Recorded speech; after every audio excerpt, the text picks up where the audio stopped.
Anthony, national champion. What does that mean to you, being a national champ? I don't know, it's everything I worked for up to this point. I try not to idolize wrestling, but a big part of my life was focused on winning a national title. Extremely blessed to get a 6th year.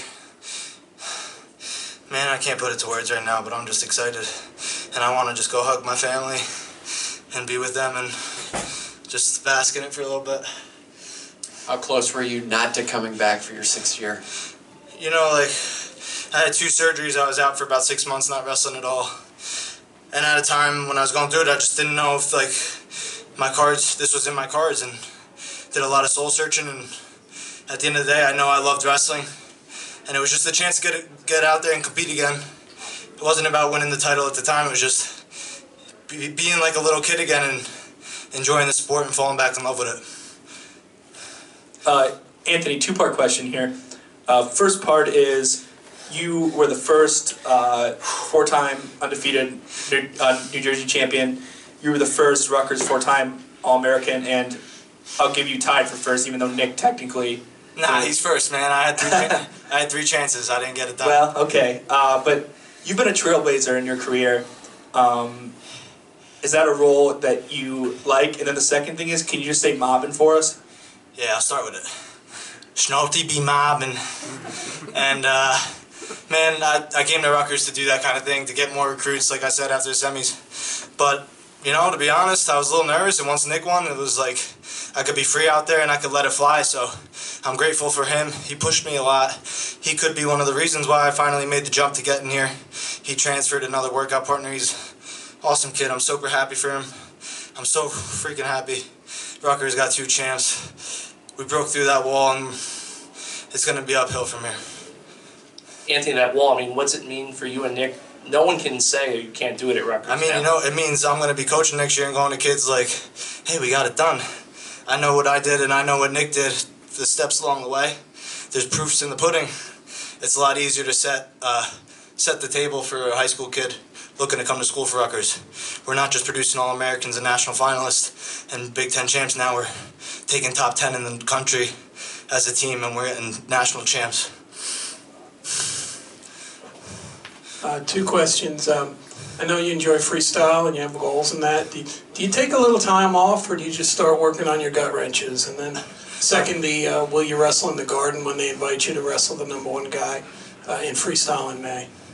Heck yeah, man. I'm going to Pan Am Games with the senior level guys about April 20th. I think I compete in Buenos Aires, Argentina. So I'll be with a lot of the starting guys, and that's where I want to be.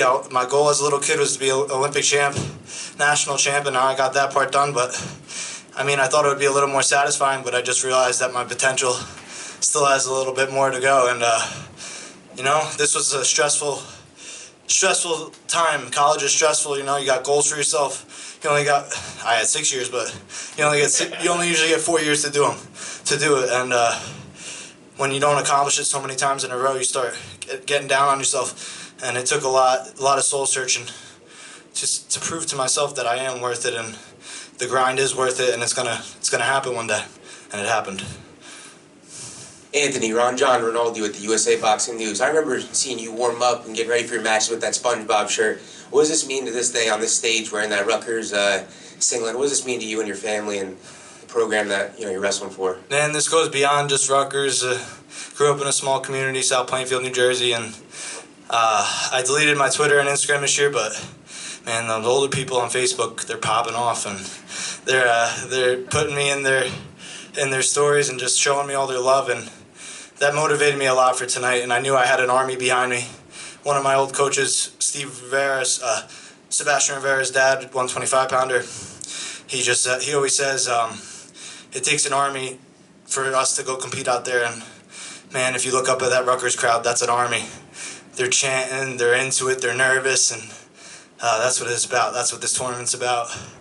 And I don't know, I'm just excited, blessed. I don't mean to cut anyone off. I just want to go see my family a little bit.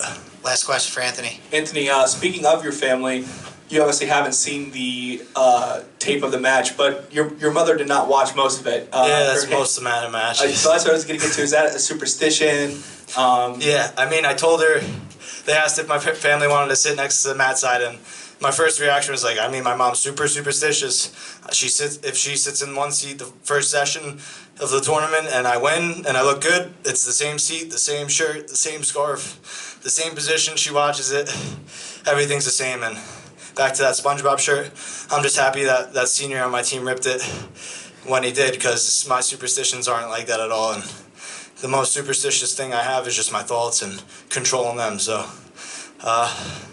I look at her though when she's doing that, and just to me it means she loves me and she cares so much about me that she doesn't want to see me hurt, or she wants to see me accomplish my goals. And honestly, I love it. I don't mind seeing her like that, because it's been my whole life, and that's how I know she like really cares about me. Thank you, Anthony. Congratulations. Thanks. Good job.